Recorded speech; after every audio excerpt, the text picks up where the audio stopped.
The dust-laden wind carried more than just the scent of parched earth as Nora Owens stepped off the stagecoach in Rattlesnake Gulch. It carried whispers that followed her like shadows, whispers about the jagged scars that adorned her once flawless face. The year was 1878, and the small mining town in the Arizona Territory was as unforgiving as the desert that surrounded it.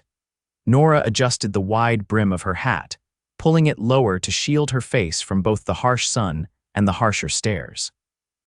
At 22, she had already endured more suffering than most people faced in a lifetime. The left side of her face bore the cruel reminder of the fire that had claimed her family's farm in Missouri and her parents along with it. "Madam, your bags," the stagecoach driver said, handing down her single weathered trunk. "Thank you," Nora replied, her voice soft but steady. She reached for her purse to offer the man a tip, but he had already turned away, avoiding looking directly at her scarred face.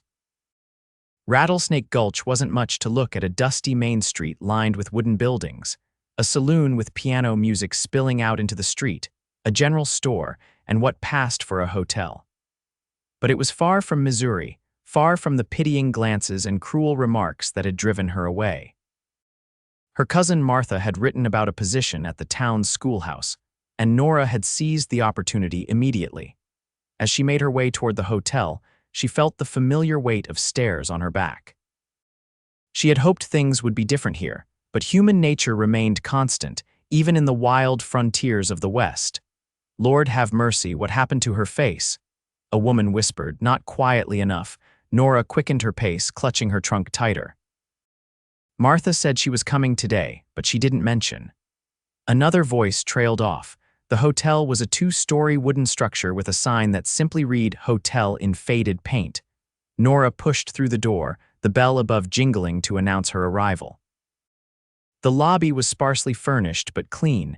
The clerk behind the desk looked up, his eyes widening momentarily before he composed himself. "Can I help you, miss? I'm Nora Owens. My cousin Martha arranged a room for me." Recognition dawned on the clerk's face. "Yes, Miss Owens. Martha mentioned you'd be arriving today." He turned around and retrieved a key from the wall of hooks behind him. "Room 3, upstairs on the right. It's not much, but it's clean." "Thank you," Nora said, taking the key. "Could you tell me where I might find the schoolhouse?" "I'm to start as the new teacher on Monday." "End of the street, past the church," he replied, his eyes darting away from her scars. "Martha usually stops by in the evenings to clean up after the children leave. You might find her there now." Nora nodded her thanks and headed upstairs to deposit her trunk. The room was indeed small but clean, with a narrow bed, a washstand, and a small window overlooking the main street. She splashed water on her face, careful of the scarred tissue, and changed into a fresh dress. If she was to meet her cousin and see her new workplace, she wanted to look presentable. Outside, the late afternoon sun cast long shadows across the street. Nora made her way toward the schoolhouse, feeling the weight of curious eyes following her progress. The small white building at the edge of town stood apart from the others, a modest bell tower rising from its roof. As Nora approached, she heard the sound of a broom sweeping across wooden floorboards. She hesitated at the door, smoothing her dress and taking a deep breath before knocking. The sweeping stopped, and footsteps approached the door. It swung open to reveal a woman in her 30s with a kind face and Martha's familiar brown eyes. Her smile faltered for just a moment when she saw Nora's scars, but quickly returned as she pulled Nora into a tight embrace. "Nora. You've arrived. Oh, look at you all grown up and beautiful." Nora returned the hug, grateful for the warm welcome. "Martha, it's so good to see you." Martha pulled back, ushering her inside. Come in, I want to show you everything." The schoolroom was simple but welcoming, with rows of desks facing a larger teacher's desk and a blackboard. Windows lined both sides of the room, providing ample light. "The children are eager to meet their new teacher," Martha said, resuming her sweeping. "They've never had a proper educated teacher before just me doing my best, and I never finished more than 8 years of schooling myself." "How many students will I have?" Nora asked, running her hand along the teacher's desk. "About 20, ages 6 to 14. Some only come when their families don't need them for work." Martha paused, leaning on her broom. Nora, I should warn you, people here can be, well, they're not always kind about things they don't understand. Nora's hand unconsciously rose to touch the scars on her face. I'm familiar with that, Martha. I know you are, dear. I just want you to be prepared. Some of the children might ask questions or say things children can be so direct. I'll manage, Nora said, more firmly than she felt. I always have. Martha looked like she wanted to say more, but instead nodded and changed the subject. Have you eaten? Let me finish up here, and I'll take you to meet my husband. James is eager to make your acquaintance, and he makes a fine stew. They were just locking up the schoolhouse when the sound of hooves and rattling wagon wheels drew their attention. A supply wagon was pulling into town, driven by a man whose broad shoulders and straight posture marked him as someone comfortable in his own skin. Beside him sat another man, older and portly. That's Preston Vance bringing supplies from Tucson, Martha explained, nodding toward the wagon. He makes the run every 2 weeks. The fellow with him is Dr. Miller. Nora watched as the wagon came to a stop in front of the general store.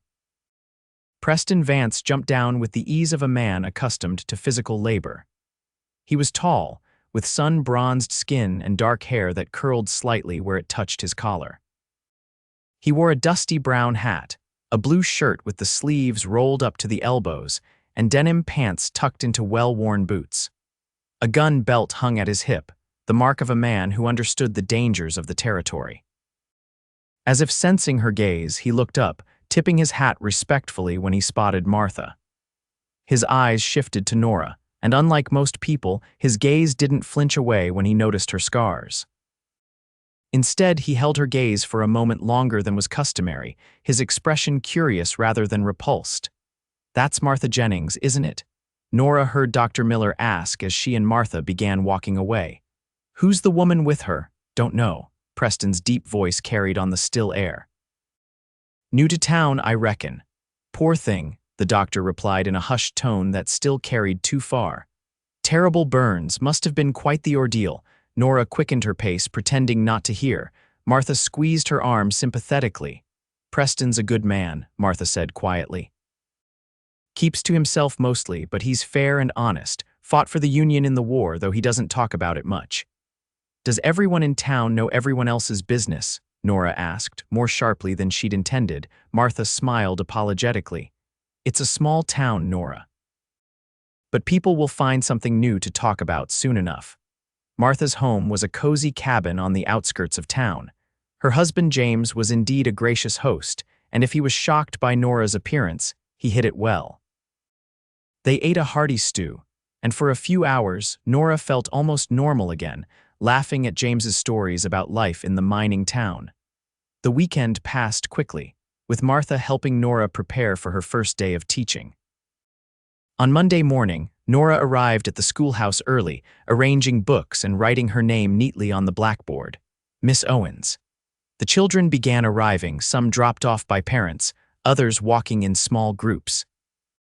They filed in curiously, many stopping short when they caught sight of their new teacher's face. Nora forced a smile, pretending not to notice their wide-eyed stares.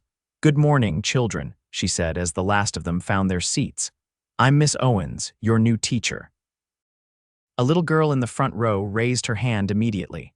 What happened to your face, Miss Owens? The blunt question hung in the air. Several other children leaned forward, equally curious. Susan, an older girl, hissed. That's rude. Nora took a deep breath. It's all right. I was in a fire when I was younger. Now, let's begin by learning everyone's names, shall we? The morning progressed better than Nora had dared to hope. Children, for all their bluntness, were often quick to move past differences once their curiosity was satisfied. By lunchtime, her scars seemed all but forgotten as the students focused on their lessons. It was the adults who proved more difficult. When school let out that afternoon, several mothers waited outside, clearly there to assess the new teacher for themselves. Their whispers weren't quite quiet enough. Martha said she was educated, but she didn't mention. How will the children focus with those scars staring them in the face? Might frighten the little ones. Nora held her head high as she bid the children goodbye, nodding politely to the parents.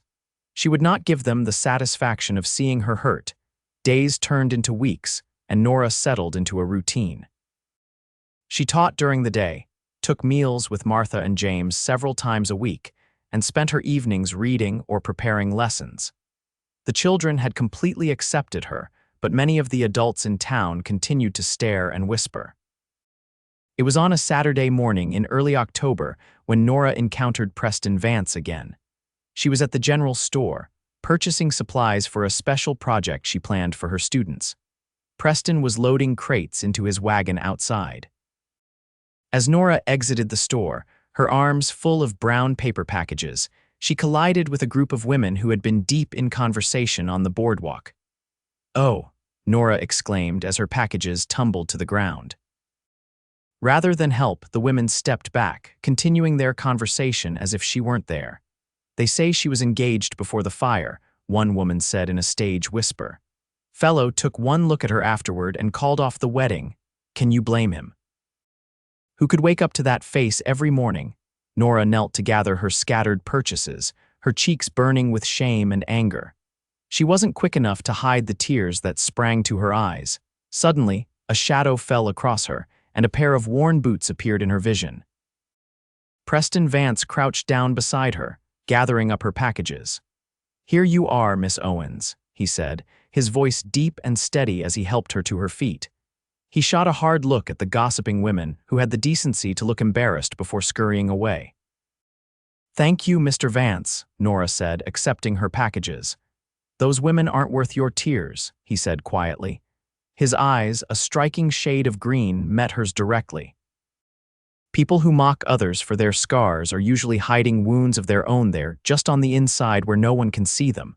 Nora was taken aback by his insight. "You seem very sure of that." "I've seen my share of scars inside and out." He adjusted his hat. "You're doing fine work with those children, by the way.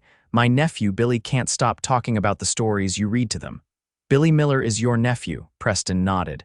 "My sister's boy. She passed 2 years ago. He lives with his father now." He glanced at her packages. "Those look heavy." "May I carry them for you?" Nora hesitated, unused to such straightforward kindness from a stranger, especially a man. "That's very kind, but I wouldn't want to impose." "No imposition. I'm heading that direction anyway." He took the packages before she could protest further. They walked in companionable silence for a moment before Preston spoke again. "Been meaning to ask, where did you learn to teach? Billy says you know all sorts of things about places he's never even heard of." "I attended the Teachers' College in St. Louis," Nora replied. "I always wanted to teach, even as a little girl." "St. Louis is a long way from Rattlesnake Gulch." "Yes," Nora agreed, not elaborating. They had reached the schoolhouse and she unlocked the door. "Thank you for your help, Mr. Vance," he nodded, handing her the packages. "Miss Owens," he said, tipping his hat before turning to leave. "Mr. Vance," Nora called after him impulsively. He turned back.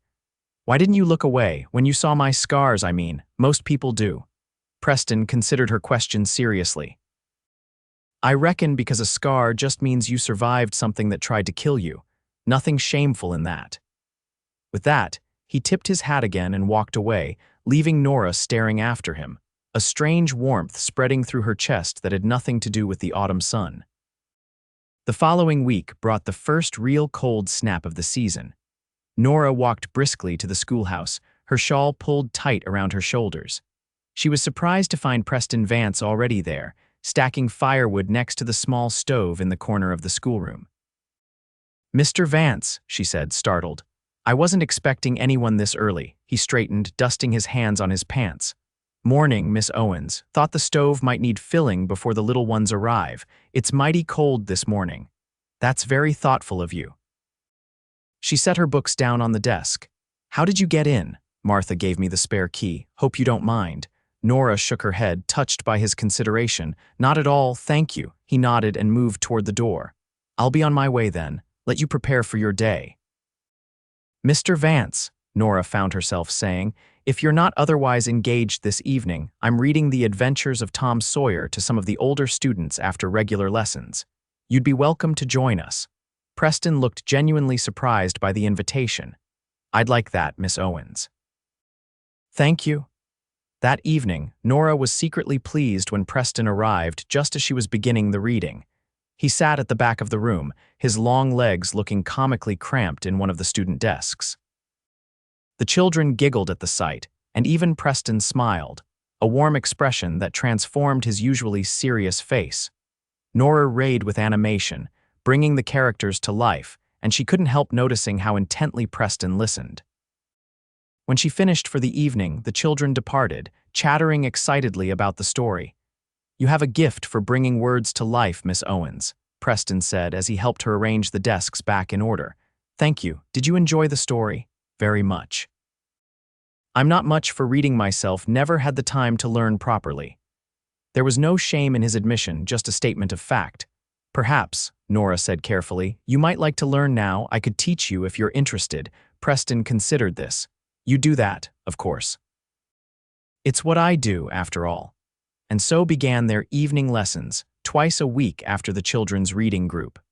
Preston proved to be a dedicated student, his calloused hands awkward around the pencil at first, but growing more confident with practice. Nora discovered he was intelligent and quick to learn, just lacking in formal education. As winter settled over Rattlesnake Gulch, Nora found herself looking forward to these sessions more than anything else. Preston never mentioned her scars, never stared or asked uncomfortable questions. With him, she felt like herself again, just Nora, not the scarred woman who drew pitying glances. One evening in December, as they finished a lesson, Preston hesitated at the door. "Miss Owens, Nora, if I may, there's a social at the church this Saturday. Would you consider accompanying me?" The invitation caught her by surprise. She hadn't attended any social functions since arriving in town, preferring to avoid the stares and whispers. "I don't know, Mr. Vance." "Preston, please." He shifted his weight, looking uncharacteristically uncertain. "I understand if you'd rather not." "Just thought it might be nice, is all." Something in his expression, a vulnerability she'd never seen before, made her reconsider. "Yes," she said finally. "I'd like that, Preston." His smile was worth any discomfort the social might bring. Saturday arrived cold and clear. Nora spent more time than usual preparing, wearing her best dress, a deep blue that Martha insisted brought out the color of her eyes. She pinned her hair up carefully, allowing a few curls to frame the unscarred side of her face. For a moment, she considered trying to arrange her hair to hide her scars, as she often did, but then decided against it. Preston had never seemed bothered by them. Why should she hide for others? He called for her at her boarding house, dressed in clean clothes with his hair neatly combed. He offered her his arm with a formality that made her smile. "You look beautiful, Nora," he said simply, and the sincerity in his voice made her blush. The church social was already in full swing when they arrived. The music momentarily faltered as heads turned to stare at the unexpected couple. Nora felt her confidence waver under the scrutiny. Preston must have sensed her discomfort. He placed his hand gently over hers where it rested on his arm. "Remember what I said about their wounds being on the inside," he murmured. "Hold your head high. You've got nothing to be ashamed of." His words gave her strength, and she straightened her shoulders as they moved into the room. Martha spotted them and hurried over, clearly delighted to see Nora at a social function. "Nora, Preston, how wonderful that you've come." She pulled Nora aside as Preston went to fetch them drinks. "I had no idea you two were friendly. He's been attending the reading group, and I've been helping him improve his reading," Nora explained, not wanting to give her cousin the wrong impression, though she wasn't entirely sure what the right impression was. "Is that all?" Martha's eyes twinkled knowingly. "He hasn't taken his eyes off you since you arrived." Nora glanced across the room to find that Martha was right. Preston was waiting for their drinks, but his gaze kept finding its way back to her, a gentle smile playing at the corners of his mouth when their eyes met. The evening progressed more pleasantly than Nora could have hoped. Preston was attentive but not overbearing. They danced twice, simple folk dances that didn't require much skill, and he introduced her to people she hadn't yet met in town, many of whom were parents of her students. With Preston at her side, the stares seemed less intrusive, the whispers less hurtful. It was later, as they walked back to her boarding house under a canopy of stars, that everything changed. They were passing the alley beside the saloon when three men stumbled out, clearly deep in their cups. "Well, look here." one slurred, blocking their path. If it ain't the pretty schoolteacher, or half pretty, I should say. His companions laughed crudely. Preston's hand tightened on Nora's arm. Step aside, gentlemen, he said, his voice deceptively calm. What you doing with this one, Vance? Another man asked, gesturing rudely at Nora. Girl with a face like that ought to be grateful for any attention. Bet she'd do all sorts of things to thank a man for looking past them scars. Nora felt sick, humiliation burning through her. Preston's body tensed beside her, but before he could respond, the third man spoke up. Heard she was engaged once. Fella took one look after the fire and run the other way. He laughed. Can't blame him. Who'd want to wake up to that every morning? That's enough, Preston said, his voice deadly quiet. He gently moved Nora behind him. Apologize to the lady. The men laughed, too drunk to recognize the danger in Preston's stance. Lady, that's being generous. Preston moved so quickly that Nora barely saw it happen. One moment he was beside her. The next, the leader of the drunken trio was on the ground, blood streaming from his nose. The other two lunged forward, but Preston was ready. He blocked a wild punch from the second man and delivered a solid blow to his midsection that left him gasping. The third man pulled a knife, the blade glinting in the moonlight. Preston, Nora cried in warning. Preston spun around, catching the man's wrist. They struggled briefly before Preston twisted, forcing the man to drop the knife. With a final powerful punch, the third man joined his companions on the ground. Preston retrieved his hat, which had fallen during the scuffle, and returned to Nora's side. Are you all right? He asked, his voice gentle despite the violence of moments before. Nora nodded, unable to speak past the lump in her throat. Let me walk you home. He offered his arm again, stepping over the groaning men as if they were nothing more than obstacles in the road. They walked in silence until they reached her boarding house. On the porch, Nora finally found her voice. You shouldn't have done that. You could have been hurt. They insulted you, Preston said simply, as if that explained everything. People insult me all the time, she replied, her voice bitter. I've learned to live with it. You shouldn't have to. Preston's eyes were intense in the silver moonlight. Nora, those scars. They're not something to mock or pity. They're marks of your courage, your survival. They're ugly, she whispered, giving voice to the thought that had haunted her for years. Preston shook his head. No, they're proof of your strength. Each one marks a moment you could have given up but didn't. His hand moved slowly, giving her time to pull away, and gently touched her cheek, his fingers tracing the edge of the scarred tissue. I see your beauty, Nora, all of it. Something broke inside her at his words, a dam holding back years of pain and shame. Tears spilled down her cheeks, and Preston carefully wiped them away, his calloused thumb gentle against her skin. May I call on you properly? He asked. Court you as you deserve. Nora searched his face for any sign of pity or deception, finding only sincerity and something warmer, something that made her heart race. Yes, she whispered. I'd like that.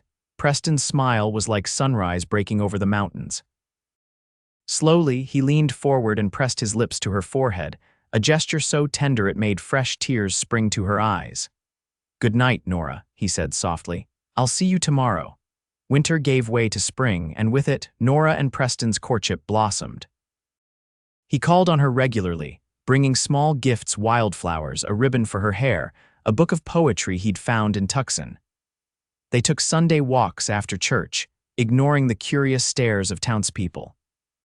Preston attended every school function, proudly sitting in the front row during the Christmas pageant and the spring recitation. As April turned to May, Nora realized that the whispers had largely stopped. She was no longer the scarred schoolteacher, but Miss Owens, or Preston Vance's sweetheart. The children had long since accepted her scars as simply part of who she was, and many of the adults had followed suit. There were still those who stared or made unkind remarks, but they seemed fewer and less important now. It was on a warm evening in late May, as they sat on a blanket beneath a cottonwood tree by the creek, that Preston took her hand in his. Nora, he began, his voice unusually serious. I've been thinking a lot about the future, her heart quickened. Have you? He nodded, his thumb tracing circles on the back of her hand. I've saved up enough to buy the Johnson place, the small ranch just outside town, Old man Johnson's moving to California to be with his daughter. That's wonderful, Preston. Thing is, he continued, looking suddenly nervous, it's too much house for just one person. He reached into his pocket and pulled out a small box. I thought perhaps you might consider sharing it with me. Nora's breath caught as he opened the box to reveal a simple gold ring with a small pearl. I love you, Nora Owens. Your strength, your kindness, your patience with a man who couldn't even read his own name 6 months ago. I love the way you see the best in people, the way you never gave up despite everything you've been through. His green eyes met hers, earnest and vulnerable. I love your scars because they're part of you and they tell the story of your courage. Will you marry me? Tears blurred Nora's vision as she nodded. Yes, she whispered. Yes, I'll marry you. Preston's face lit up with joy as he slid the ring onto her finger. Then he cupped her face in his hands, his thumbs gently caressing both the smooth and scarred skin of her cheeks, and kissed her for the first time, a kiss that held promise, acceptance, and a love that saw beyond surface appearances to the heart beneath. They were married in the church on a perfect June day, with Martha as matron of honor and Dr. Miller standing up for Preston. The entire town turned out for the event, the schoolchildren sitting in the front pews, grinning widely at their beloved teacher. Nora wore a simple white dress with lace at the collar and no veil to hide her face. As she walked down the aisle toward Preston, she held her head high, no longer ashamed of the scars that had once defined her. You are so beautiful, Preston whispered as she reached him, and she knew he meant it with every fiber of his being. Their vows were simple but heartfelt, promises to love and cherish each other through whatever life might bring. When the preacher pronounced them husband and wife, Preston kissed her without hesitation, his lips warm and certain against hers. The Johnson Ranch became the Vance home, and Nora continued teaching while Preston ran the small cattle operation. Their home quickly became known for its hospitality, with former students often stopping by for advice or simply to visit. Preston's reading improved to the point where he could handle all the ranch accounts himself, though he still enjoyed their evening reading sessions, now conducted in the comfort of their parlor. 1 year after their wedding, Nora gave birth to a daughter they named Elizabeth, after Nora's mother. As Nora held her perfect child, Preston sitting beside them on the bed with wonder in his eyes, she felt a contentment she had once thought impossible. She's perfect, Preston whispered, gently stroking the baby's cheek. She is, Nora agreed. Preston looked up at her, his eyes full of love. Just like her mother. Nora shook her head, smiling. I'm hardly perfect, Preston. He leaned forward to kiss her forehead, right along the edge of her scars. Perfect to me, Nora Vance, every beautiful, strong inch of you. As the years passed, the Vance family grew with the addition of a son, James, 2 years after Elizabeth. The town of Rattlesnake Gulch grew as well, with a proper doctor's office, a bank, and eventually, a larger schoolhouse where Nora continued to teach until Elizabeth was old enough to take over the position. The scars remained, of course, but they had long since ceased to define Nora. To her children, they were simply part of Mama's face, a distinctive feature no different than her blue eyes or her gentle smile. To the townspeople, they became all but invisible, overshadowed by Nora's contributions to the community. And to Preston, they were always what he'd first claimed: marks of strength, badges of survival, and part of the woman he loved completely. On their 20th anniversary, as they sat on their porch watching the sunset paint the desert in gold and purple, Preston took her hand, his fingers automatically finding the familiar ridges of scar tissue. 20 years, he marveled. Best decision I ever made, asking you to marry me. Nora smiled, leaning her head against his shoulder. Even with all this gray in my hair now, Preston chuckled. I've got more gray than you, darling, and yes, I'd choose you again every day for the next 20 years, and the 20 after that. I love you, Preston Vance, Nora said softly. And I love you, Nora Vance, he replied, kissing her hand. Scars and all, especially the scars. As the sun sank below the horizon, painting the sky in brilliant hues of orange and pink, Nora reflected on the journey that had brought her here. The fire had taken so much from her: her parents, her home, her previous life. For years, She had believed it had taken her future as well, marked her forever as someone to be pitied or mocked. But as Preston's arm tightened around her shoulders, she understood that the fire had ultimately led her here to this man, this family, this life full of purpose and love. The scars that had once been her burden had become part of a larger story, one of resilience, of finding beauty in unexpected places, and of a love strong enough to see beyond surface appearances to the truth beneath. And that, Nora thought as she turned to meet her husband's loving gaze, was a story worth all the pain it had taken to write it.